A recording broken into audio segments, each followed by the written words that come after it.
Selamat datang, salam sejahtera. Terima kasih karena bersama dengan saya di Nazilin Unity Channel.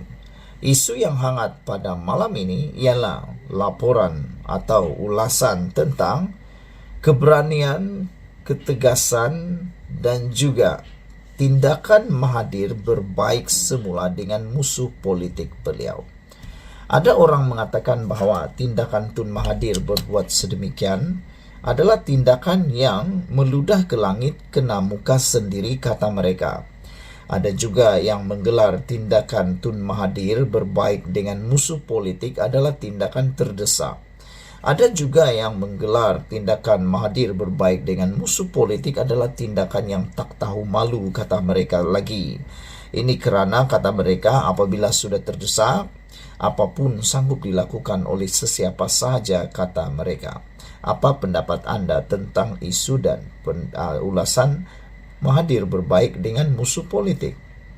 Ditulis oleh Norman Redzwan di Harapan Daily.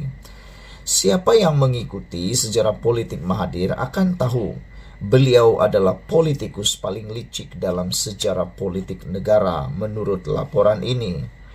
Politiknya sejak era 60-an sehingga sekarang masih menggunakan kaedah, teknik, dan pendekatan yang sama.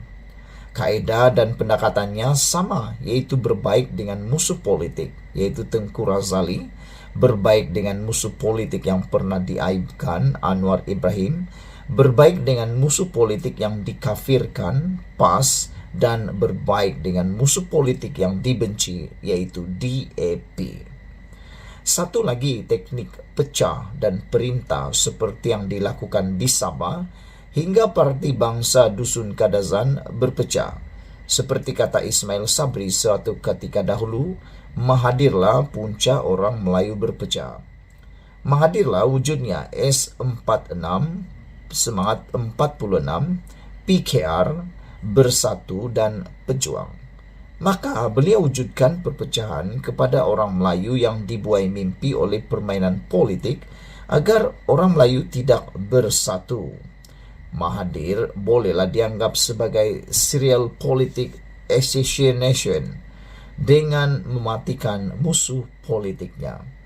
Tunku Abdul Rahman, Tun Hussein On, Tun Musa Hitam, Tengku Razali Razali, Datuk Seri Anwar Ibrahim, Tun Abdullah Badawi, dan Datuk Seri Najib adalah antara mangsanya. Musuh-musuh politiknya ini yang tidak dikehendaki atau mau dijatuhkan karier politiknya akan diwujudkan pelbagai cerita untuk menanam kebencian ahli dan rakyat. Sekarang beliau bersama PAS. PAS sebenarnya adalah mangsa terbaru. PAS lupa begitu ramai tokoh politik UMNO yang dikain-kapankan oleh Mahathir kerana kepentingan peribadinya. PAS mudah lupa apa yang dikatakan oleh Mahathir. Inilah perbuatan PAS yang tidak boleh dimaafkan kerana sebelum tertubuhnya parti ini, orang Melayu tidak berpecah kerana agama. Perpecahan ini jugalah yang melemahkan orang Melayu sehingga PAS terpaksa meminta pertolongan orang kafir.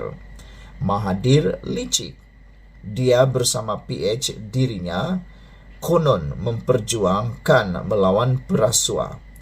Perkembangan mutakhir ini kabarnya beliau bersama Tun Daim dikaitkan dengan skandal berbilion wang rakyat.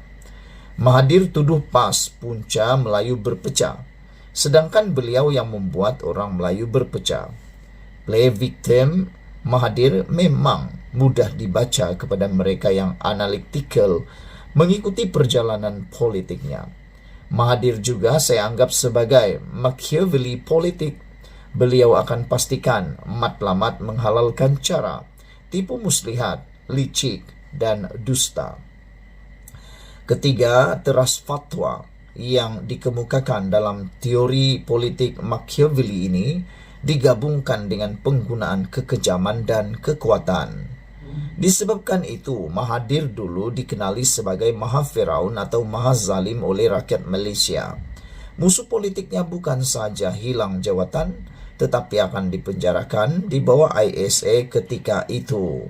Saudara-saudara sekalian, Anda boleh merujuk laporan ini di Harapan Daily yang mana telah diterbitkan pada Januari 3, 2024 dan ditulis oleh Norman Razwan.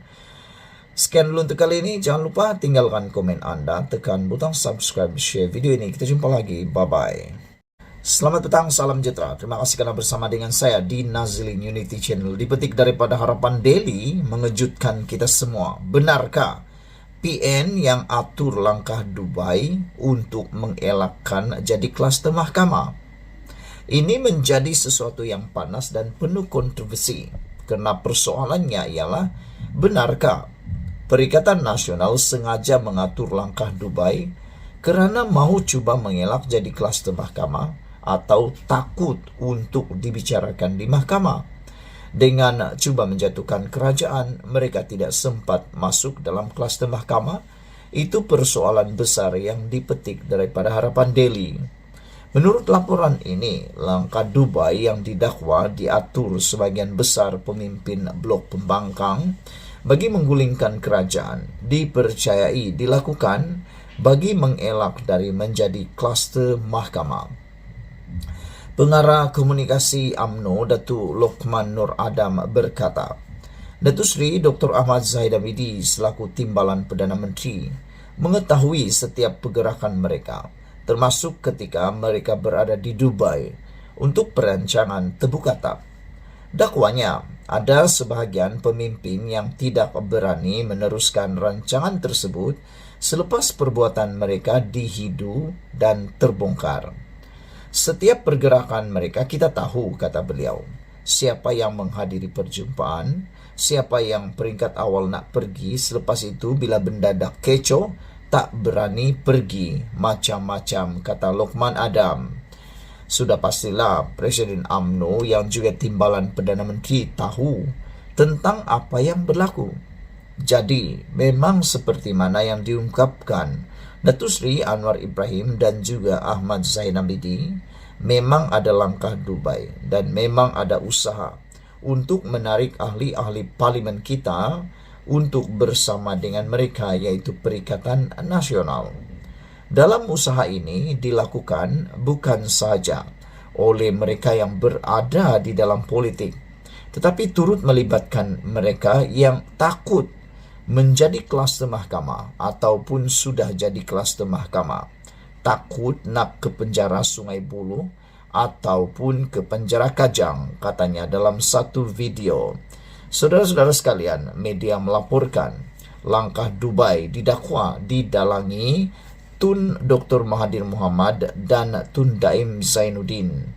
Daim yang sedang disiasat Suruhanjaya Pencegahan Rasuah Malaysia SPRM kerana rasuah dan pengubahan wang haram, dikatakan sanggup membelanjakan ratusan juta ringgit untuk membeli ahli parlimen kerajaan. Namun Lokman berkata, biarpun Daim mempunyai kekuatan keuangan yang luar biasa, beliau tidak akan mampu menumbangkan kerajaan dan membentuk kerajaan baru. Kerajaan baru tidak mungkin dapat dibentuk tanpa perkenan yang di-Pertuan Agong dan tanpa perkenan ketua-ketua parti yang akan memutuskan secara en blok parti mereka mahu menyokong siapa sebagai Perdana Menteri. Dua perkara ini dah tentu tidak mungkin akan berlaku. Ada usaha cuba buat kacau je. Usaha tarik ahli parlimen memang tak boleh, katanya, sambil menambah bahawa dakwaan Daim belanja sehingga RM750 juta ringgit untuk membeli wakil rakyat kerajaan adalah tidak logik. Ingat apa kata beliau, Daim nak belanjakan duit dia sesuka hati dia macam tu. Dia nak belanja mestilah ada end result dia.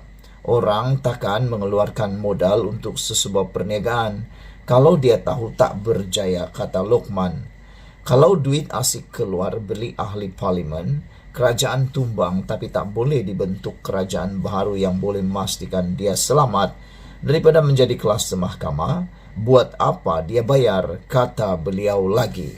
Saudara-saudara sekalian, ini satu pendedahan yang panas, berani, luar biasa daripada Lokman Nur Adam. Sejauh mana kebenarannya terpulang pada anda, sejauh mana kebenarannya kita lihat nanti. Apa pula pendapat kamu? Sekian dulu untuk kali ini. Ikuti terus ulasan selepas ini.